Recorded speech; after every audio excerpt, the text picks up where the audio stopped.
করুন, আর কয়েকদিনের মধ্যে সমস্ত কিছু ক্লিয়ার হয়ে যাবে। আগে থেকে অত ভবিষ্যৎবাণী করতে হয় না।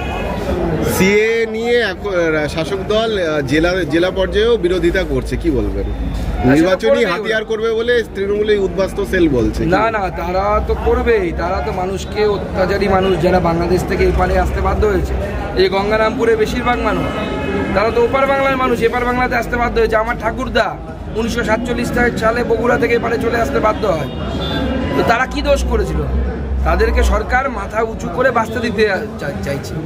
মুখ্যমন্ত্রী মিথ্যে কথা বলেন। মুখ্যমন্ত্রীর, আপনি একটা উদ্বাস্তু পরিবারের পাসপোর্ট করতে যান, মুখ্যমন্ত্রীর পুলিশ বলবে 71 সালের আগের দলিল নিয়ে আসুন। কেন বলে মুখ্যমন্ত্রীর পুলিশ? তাহলে মুখ্যমন্ত্রী সেই নিয়মটা তুলে দিক। সিএ হবে যে যা ডিক্লারেশন দেবে, সেলফ ডিক্লারেশনে সিএ এর মাধ্যমে নাগরিকত্ব দেওয়া হবে। কেউ যদি বলে আমি 2000 সালে এসেছি, কেউ যদি বলে আমি 96 সালে এসেছি, কেউ বলছে আমি 98 সালে এসেছি, যে যেদিন এসছে সেদিন থেকে নাগরিকত্ব কনফার্ম। মাথা উঁচু করে ভারতের নাগরিক হয়ে তারা বাঁচবে।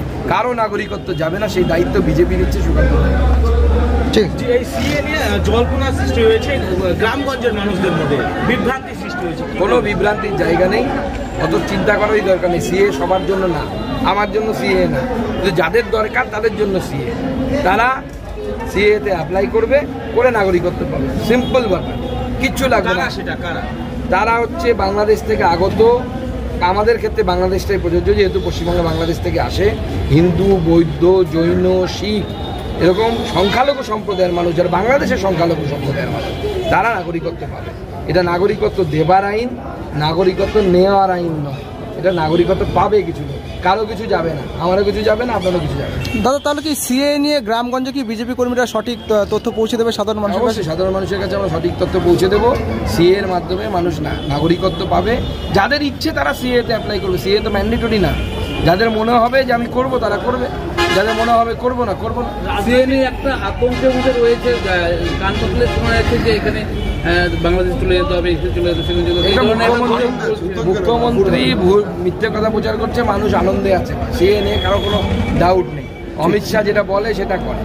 অমিত শাহ বলে দিয়েছে এই ধরনের প্রচার চালিয়ে যাচ্ছে গ্রামগঞ্জে। কি না, তৃণমূল তো প্রচার করবে, তৃণমূল মানুষকে ভয় দেখানোর চেষ্টা করবে। তৃণমূলের এটাই তো পলিসি। ভোট ব্যাংকে কি প্রভাব পড়বে এটা? এতে হিন্দুরা একত্রিত হয়ে ভোট দেবে। সুকান্তদা 18 তারিখে অভিষেক বন্দ্যোপাধ্যায় সভা করতে আসছে স্টেডিয়ামে, এর আগেও নির্বাচনী বার্তা দেবেন, কি বলবেন? এর আগেও এসেছিলেন, নতুন গিয়ে এসে বলবেন যে আমি এত চুরি করেছি, অমুক চুরি করেছি, আপনারাও চুরি করুন, তার বাইরে কি বলবেন?